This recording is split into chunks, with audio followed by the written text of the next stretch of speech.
a dream that one day this nation will rise up and live out the true meaning of its creed. We hold these truths to be self-evident.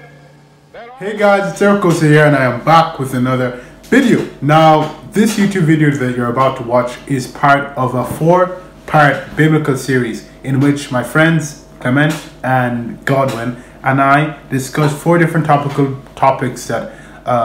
issues that pertain to the Bible.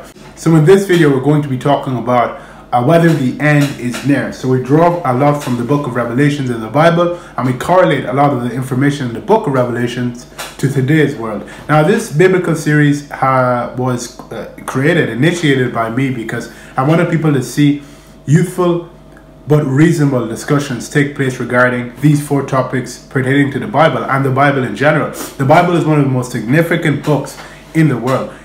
I say in one of the episodes of the series that it controls the minds of so many different people. So many people are abiding by the Bible religiously, just in such a steadfast way. So it is important to have somewhat of an understanding of it, in my opinion. So this biblical series is based on 4 things that I've noticed from reading the Bible, and 4 things that I think people need to discuss more and talk about. My friends Godwin, my friends Godwin and Clement, sorry Godwin, please forgive me. We talk about these issues in a unwavering, honest, open way. We don't hold anything back. We let our opinions out and our opinions loose, because we understand that the key to understanding or getting to a position of understanding is truth. And the Bible is all about acquiring truth. So we try to share with you our truth as we see the topics and the information in the Bible. So yes, I hope you enjoy this series nonetheless. I hope you enjoy this video in which we talk about the end and whether it is near. And yeah, please let me know what you think about these videos in the comment section. If you have any queries, if you have any qualms, have anything that you liked about the videos, let us know in the comment section. And yes, enjoy this video, and please like, subscribe if you haven't already, and enjoy the series. Is it on? Quick edit. He's gonna edit it. Okay, so alright, so we're gonna start with whether or not the end is near. Sorry, give an intro. Of course. Hey guys, it's Clement here and I am back with another video. And in today's video I'm joined by 2 very, very good friends of mine, Godwin and Clement. Say hello to the people, guys. Sup? Hi everyone. And what we're doing today is partaking in a biblical series. So I'm going to put out a series of videos on the Bible, and we're going to discuss different aspects of the Bible and things that struck out to us from the Bible. So so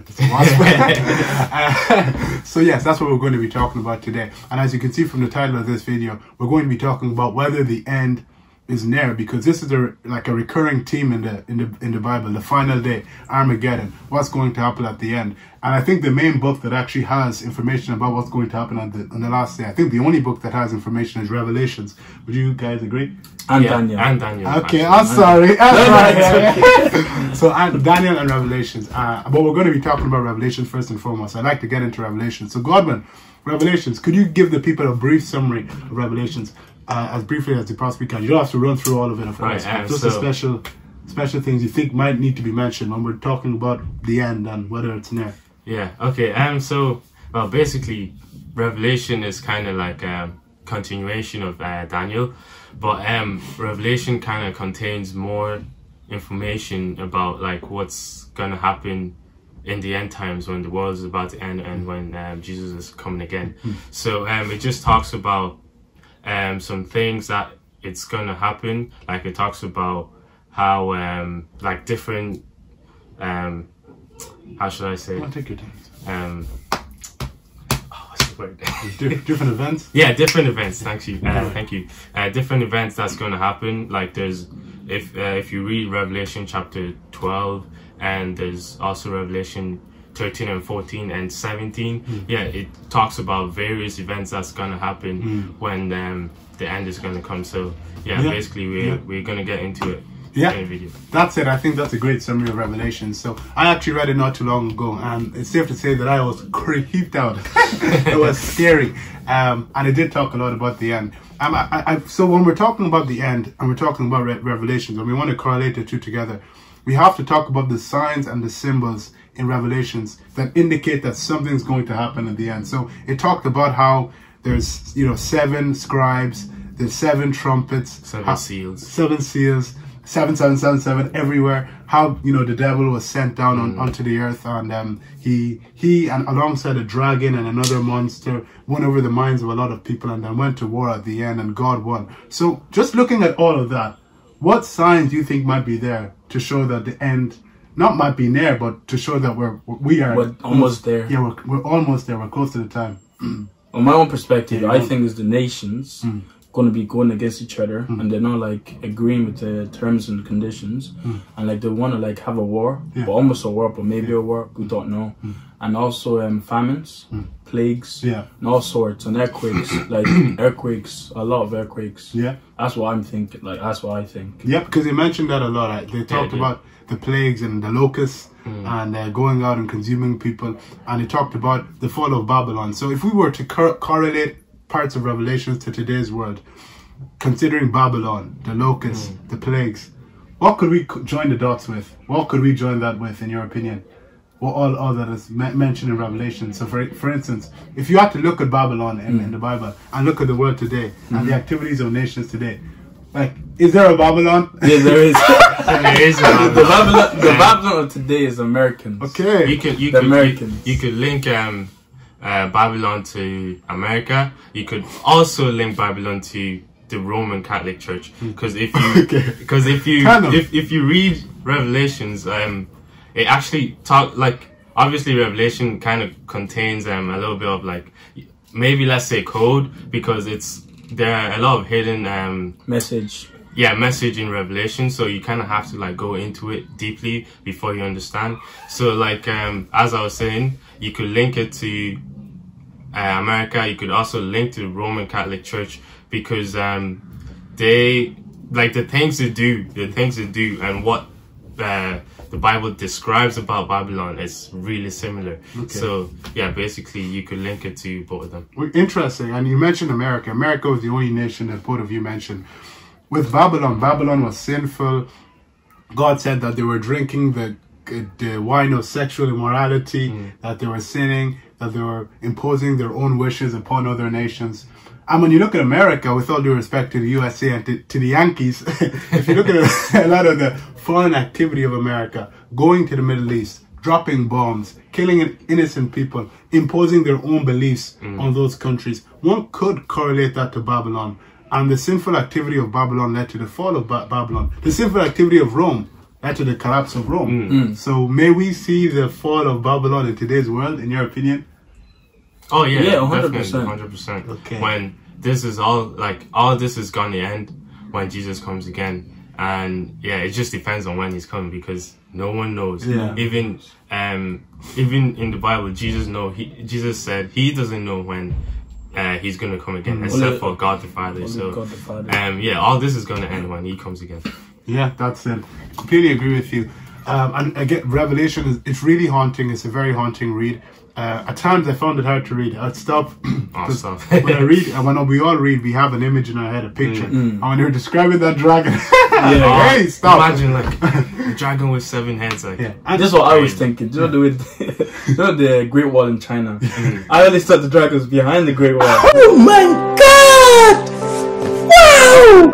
Come up from there. I didn't understand the thing, but it's actually a code. Yeah, it's actually nations. Okay, so nations against nations fighting. That's what I didn't know. Yeah, that's the hidden messages. And Godwin, in terms of the coding of Revelations, could you kind of share some of that with us? Some of the coding. Right. So in Revelation, actually, if I get my Bible, my trusty Bible. And by the way, just to put this into context before he does, when we talk about the dragon, we talk about the monster.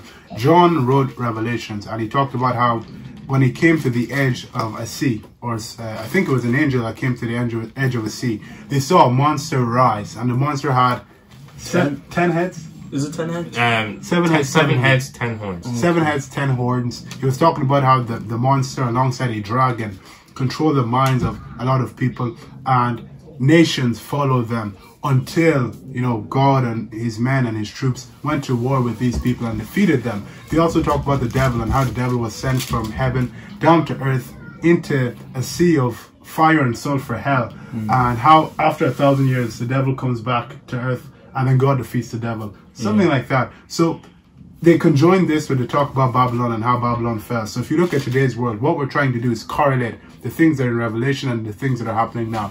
And from what the lads have shared, it's not very hard to do. I'm joined by two pastors here, just sticking to the Bible. But yeah, just some of the signs, especially with that monster. So yeah. So basically, if you read Revelations chapter 13, at the beginning it says, "Then I stood on the sand of the sea, and I saw a beast rising up out of the sea, having 7 heads and 10 horns, and on its horns 10 crowns, and on its heads a blasphemous name." Okay, so just what I read,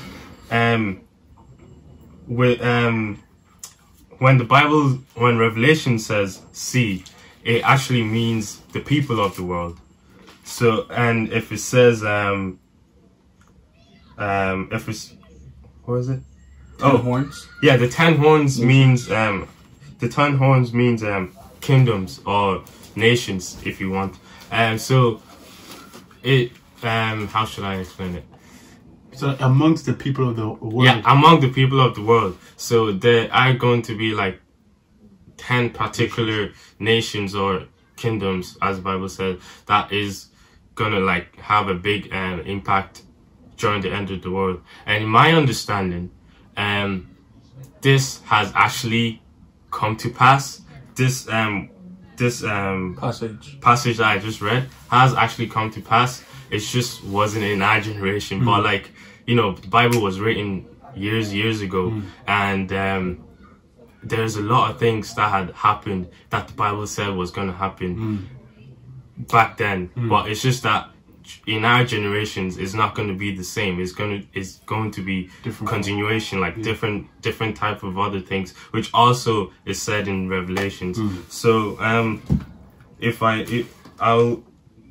I'll read on so I can explain the other information. It says, "Now the beast which I saw was a leopard, with his feet were like the feet of a bear, and his mouth like the mouth of a lion. The dragon gave him his power, his throne, and great authority.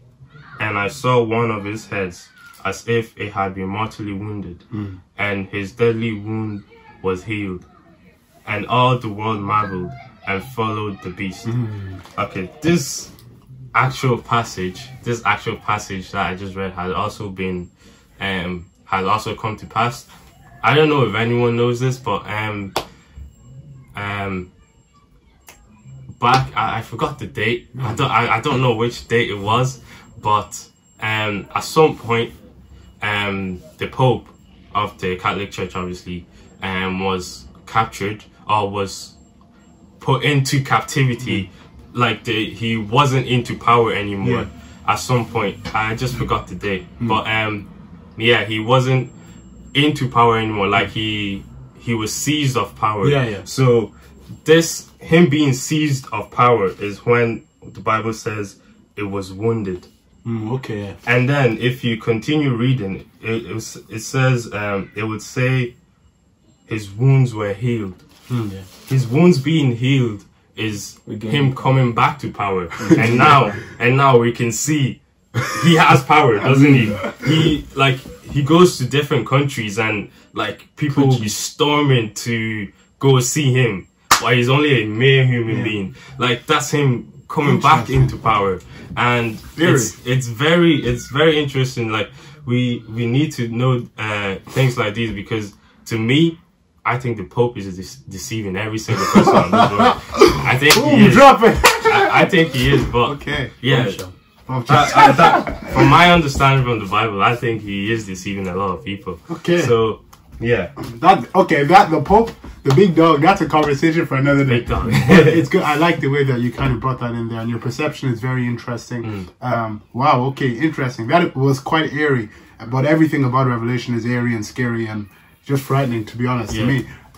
So yeah, we're talking about the symbols and the signs. So going forward, because plagues were mentioned in Revelations also. Yeah, plagues were mentioned in Revelation. I think. What what chapter was it? I think it was in chapter 16. It could be chapter. Hold on. And yeah, as we agreed, plagues were mentioned. And right now we're living in a global pandemic. Oh yeah, chapter 16. Wars were mentioned. Wars were mentioned. Right now there's various wars going on in the world. But one thing that came to mind when it comes to this topic of the world ending soon and Revelations is that what Revelations is to us in terms of our life today, coronavirus and wars and whatnot, maybe is undoubtedly different to what Revelations is to that kid in Afghanistan or Syria or Yemen who has bombs dropping on them every single day. To them, Revelations may have came 10 years ago when that war actually started, if they were believers of the Bible. But to us, Revelations is different. So if the modern Revelations came to pass or was enacted, it would, I believe, be neutral and it would affect us in a way that we all could see. But because we're all being affected in various ways, it's hard to pin down. It's hard to know, like if this is really revelation or if it's not, because it might not be, since it might not be happening to us, we don't know. That's it. Because I hear a lot of people, and you know, African aunties say, the world, you see, upside down. They say, this is happening, that is happening. But what about that kid in Yemen, that innocent kid who is having drones being bombed, being dropped, you know, in their village, killing people all around him? You know, those weapons being provided by the United States of America, being dropped by the coalition or by the other side in the war. What about that kid? What is Revelations to him or her? You know what I mean? So we all have different perspectives and viewpoints of the world. Even if you actually read Matthew 24, it actually talks about these kind of wars or you know, different fights that's happening in different nations. If I'm trying to find the verse, you would actually understand it more what we're talking about. If I can find it. Matthew 24. Hold on. Matthew 24 is a very long chapter. So. It is. No problem. 1 hour later. 6.5 hours later. Read abomination of desolation. Yeah. So when you see the abomination of desolation, okay. When you read Matthew chapter 24, verse 3, the disciples went to Jesus and asked him a question. So I'll read it. It says, "Tell us," they said, when will this happen? And what will be the signs of your coming and of the end of age? Jesus answered, "Watch out that no one deceives you, for many will come claiming, 'I am the Messiah,' and will deceive many. You will hear of wars and rumors of wars, but see to it that you are not alarmed. Such things must happen, but the end is still to come. Nations will rise against nations, and kingdom will rise against kingdoms. There will be famines and earthquakes in various places.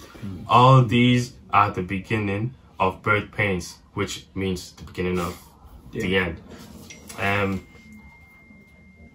Then you will be handed over to be persecuted and put to death, and you will be hated by all nations because of me.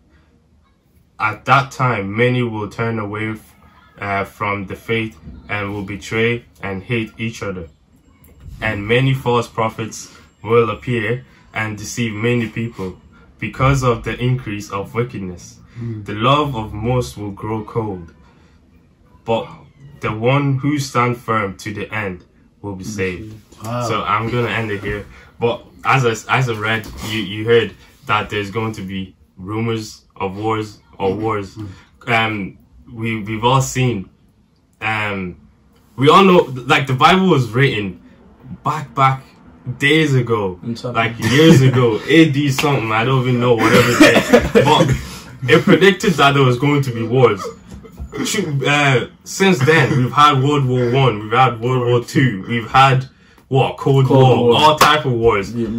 Bring it to our generation right now. What are we seeing? Wars. We're seeing all wars as well. We're having earthquakes, we're having plagues, like coronavirus, plagues, like famines. The amount of famines that we've had since then. Like, how can something that was written like years and years ago, almost 2,000 years, like everything that was said in it is coming to pass right now. So it's pretty scary. It's pretty scary, but as the Bible said, do not be afraid, because it has to happen. And if you do not let your faith grow cold, and if you follow Jesus through the end, you'll be saved. So yeah. Hey, fair enough. And you'll be hated if you know Jesus. Yeah.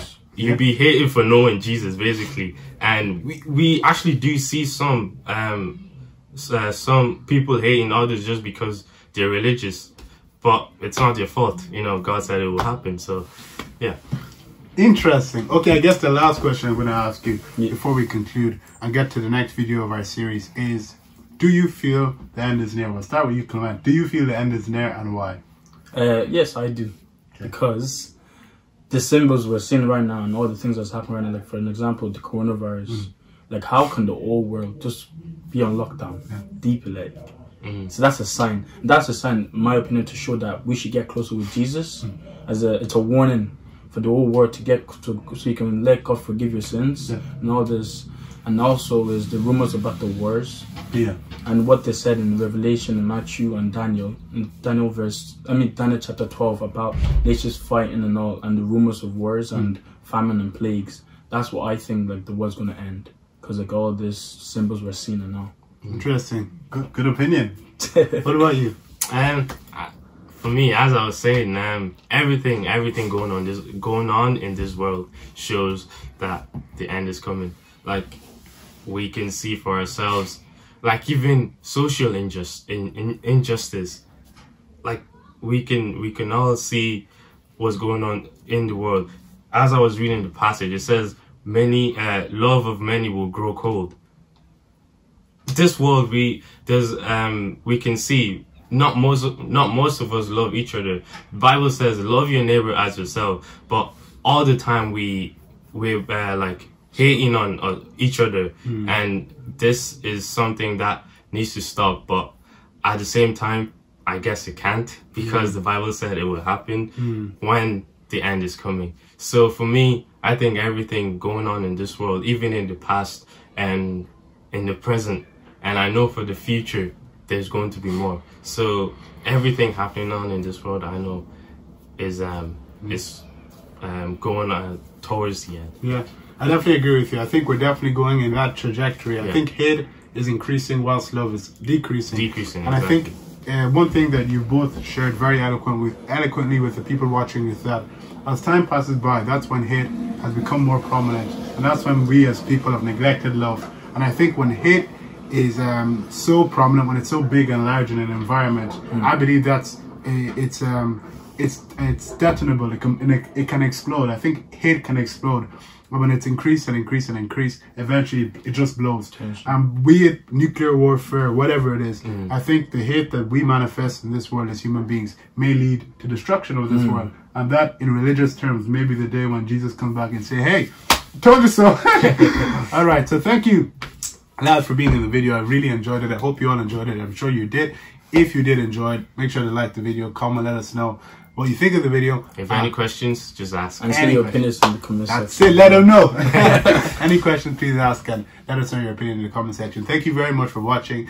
So from Pastor Godwin and Pastor Clement, correct us if we're wrong in the comment section also. If you think so, That's us for this video, and make sure to tune into the next video to see what we're going to be talking about next.